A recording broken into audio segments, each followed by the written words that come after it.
my name is Sarah Henderson, and this is my presentation on risk management.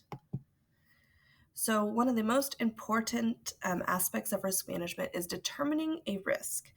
A risk is any uncertain event or condition that can have an impact on the project. This can be positive or negative.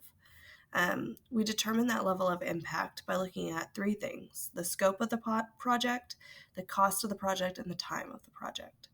Each risk will impact one of these things at different levels. So, something could affect the cost more than it affects the timeline, things like that. But depending on the level of impact determines how much the risk could impact the quality of the project. The project team does determine these risks together, but it is up to the project manager to give a final review of the risks noted in the risk management plan. Risk control is important in the risk management of a project because it involves the execution of risk response, monitoring trigger events, initiating a contingency plan, and watching for new risks. That should all encompass the risk management plan. Your risk register is really going to be the basis for your risk management plan. It includes identification of the risks, calculating the probability. It includes the impact that the risk may have on the project, a general response to the risk, and then the team member that is in charge of monitoring that risk. So it's just really a good basis of information to go to determine what are the risks. It is used to mitigate and control those risks to improve the chances of a successful project. And then this could also be considered the risk mitigation plan. They kind of go hand in hand. A risk assessment chart is then developed based on everything collected from the risk register. So we're going to use that data collected from the register to create a team risk assessment chart. This is going to include all the pertinent information of the risks, who and how they are monitoring, and the probability of the risk occurring.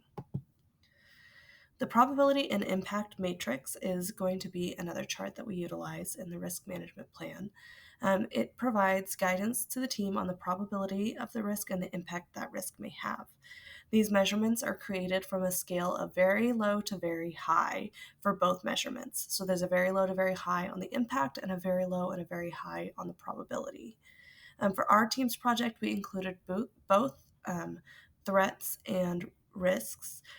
And then the matrix is utilized to input the risk details into the risk register. So we use this matrix to put that information in the risk register. We also color-coded it, so the bigger the threat was a red color versus the smaller threat was a green color. Subjectivity of a risk. So how do you monitor and control the subjectivity?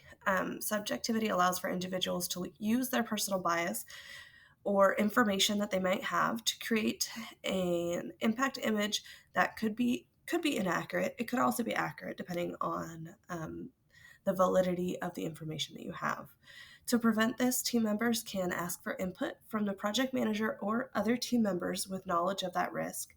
But you can also review past projects that are very similar and look at their risks and make sure that your risk assessment is accurate. These are my references, and thank you all. I hope you have a wonderful day.